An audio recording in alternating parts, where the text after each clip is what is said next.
Voici la Lincoln National. C'est une assez grande compagnie d'assurance vie qui est si vieille que lorsqu'elle a été créée, les fondateurs ont demandé au fils d'Abraham Lincoln s'il était possible d'utiliser une photo de son père dans le logo de la compagnie.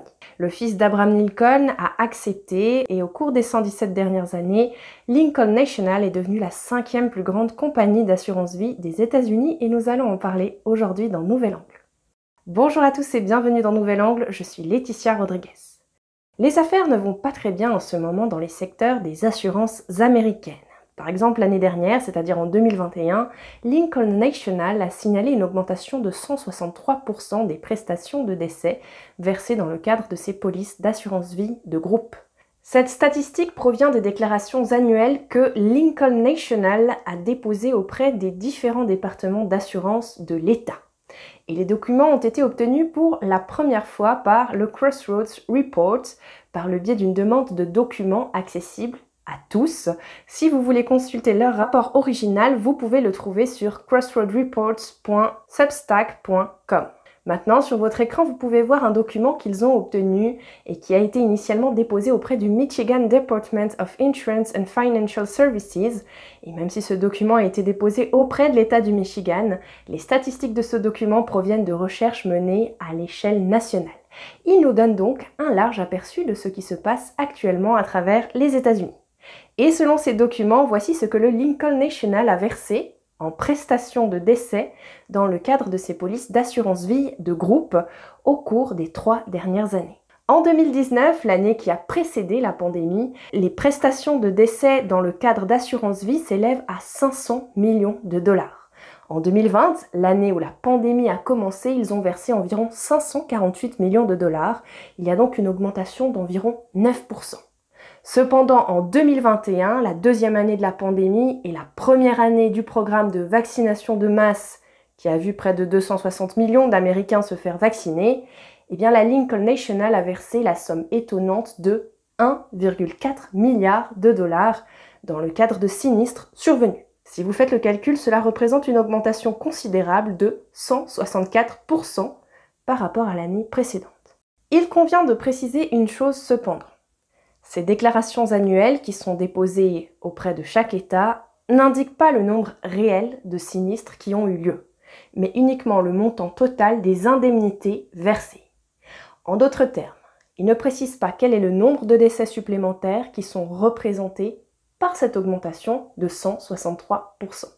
Cependant, il existe un moyen d'obtenir une estimation approximative. En effet, selon la Society for Human Resources Management, le capital d'essai moyen d'une assurance vie collective, fourni par l'employeur, correspond à une année de salaire. Et donc, il ne nous reste plus qu'à faire le calcul.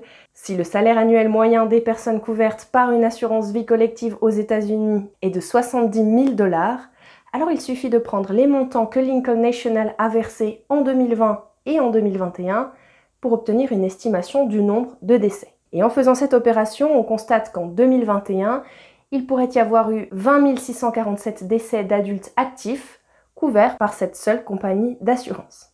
Et comme vous pouvez le constater, cela représenterait une augmentation de plus de 100% du nombre de décès par rapport à l'année précédente. Selon ce calcul, il y aurait eu environ 12 000 décès de plus en 2021 qu'en 2020. Et n'oubliez pas, il s'agit là uniquement des personnes couvertes par cette seule compagnie d'assurance. Et les surprises ne s'arrêtent pas là. Car outre ces chiffres concernant les polices collectives, les documents financiers montrent également que les chiffres relatifs aux prestations de décès ordinaires, c'est-à-dire les prestations versées non pas dans le cadre de polices collectives, mais plutôt dans le cadre de plans d'assurance vie individuels, ont connu un pic au cours des 3 dernières années. En 2019, qui est l'année de référence avant la pandémie, Lincoln National a versé 3,7 milliards de dollars en prestations de décès ordinaires. Puis en 2020, ce montant est passé à 4 milliards de dollars et en 2021, il est passé à 5,3 milliards de dollars. Alors, me direz-vous, quelle est la raison pour laquelle ces chiffres augmentent autant? Eh bien, Lincoln National a publié un communiqué de presse annexe à ces documents, attribuant leur perte d'exploitation nette à ce qu'ils ont appelé une, je cite, morbidité non liée à la pandémie. Voici précisément ce que disait leur communiqué. Group Protection a enregistré une perte d'exploitation de 41 millions de dollars au cours du trimestre, contre une perte d'exploitation de 26 millions de dollars au cours du trimestre de l'année précédente. Ce changement est dû à une morbidité non liée à une pandémie, y compris des ajustements inhabituels de sinistres et à des rendements moins favorables dans le portefeuille d'investissement alternatif de la société. Le rapport sinistre-prime total était de 88% pour le trimestre en cours, contre 87% pour le trimestre de l'année précédente. L'augmentation étant due à la morbidité non liée à la pandémie et à des ajustements inhabituels des sinistres. Or, sachez-le, le terme morbidité est défini comme suit: caractère relatif à une maladie ou à une condition médicale. Donc, si je résume la déclaration de Lincoln National, le pic du nombre de décès est lié à des maladies qui n'ont absolument rien à voir avec la pandémie. Et en fait, à cet égard, le Lincoln National n'est pas la seule compagnie d'assurance vie à avoir été confrontée à une augmentation du nombre de décès au cours des années précédentes. Non seulement Prudential Insurance ainsi que Northwestern Mutual ont également enregistré une augmentation significative du nombre de décès, mais en outre, selon une autre enquête menée par le Crossroads Report, une compagnie d'assurance vie basée dans l'Indiana, One America, a vu le nombre de décès augmenter d'environ 40% en 2021, en particulier chez les personnes âgées de 18 à 64 ans, autrement dit chez les personnes en âge de travailler. One America est un géant de l'assurance dont le chiffre d'affaires atteint 100 milliards de dollars et qui existe depuis 145 ans. Cependant, au cours de toutes ces années, elle n'a jamais connu un taux de mortalité aussi élevé. C'est ce qui ressort d'une déclaration faite par le PDG de One America. Nous observons en ce moment même les taux de mortalité les plus élevés que nous n'ayons jamais vus dans l'histoire de cette activité, et pas seulement chez One America. Les données sont cohérentes pour tous les acteurs de cette activité. L'augmentation du nombre de décès représente, je cite, un nombre énorme, et ce ne sont pas des personnes âgées qui meurent, mais je cite, principalement des personnes en âge de travailler de 18 à 64 ans, qui sont les employés des entreprises qui ont des plans d'assurance vie de groupe par le biais de One America. Et ce que nous pouvons constater au 3e trimestre et que nous voyons se poursuivre au 4e trimestre, c'est que les taux de décès sont en hausse de 40% par rapport à ce qu'ils étaient avant la pandémie. Pour vous donner une idée de la gravité de la situation, une catastrophe de 3 sigma ou d'une année sur 200 serait une augmentation de 10% par rapport à la pré-pandémie. Donc 40%, c'est juste du jamais vu.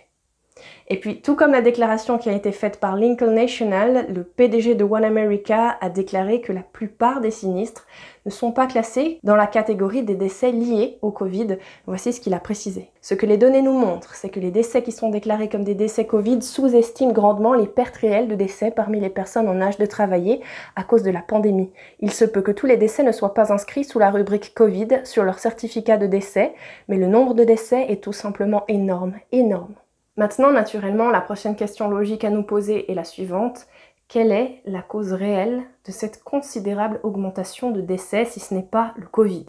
Eh bien, au départ, j'ai moi-même supposé qu'il s'agissait de comorbidité, des gens qui meurent d'une condition sous-jacente exacerbée par le Covid, par la pandémie. Cependant, selon ces déclarations, il est très probable que ce ne soit pas le cas, parce que ces compagnies d'assurance déclarent spécifiquement que ces décès sont des décès non seulement qui ne sont pas liés au Covid, mais qu'en outre ils n'ont rien à voir avec la pandémie. Alors, que se passe-t-il? Eh bien, ce n'est pas très clair, et bien sûr je ne vais pas me permettre de me lancer ici dans des spéculations. Je me contente de rapporter les faits. Et les faits sont que, selon ces documents, Lincoln National voit une augmentation de 163% des indemnités de décès, tandis que One America voit une augmentation de 40% du nombre de décès.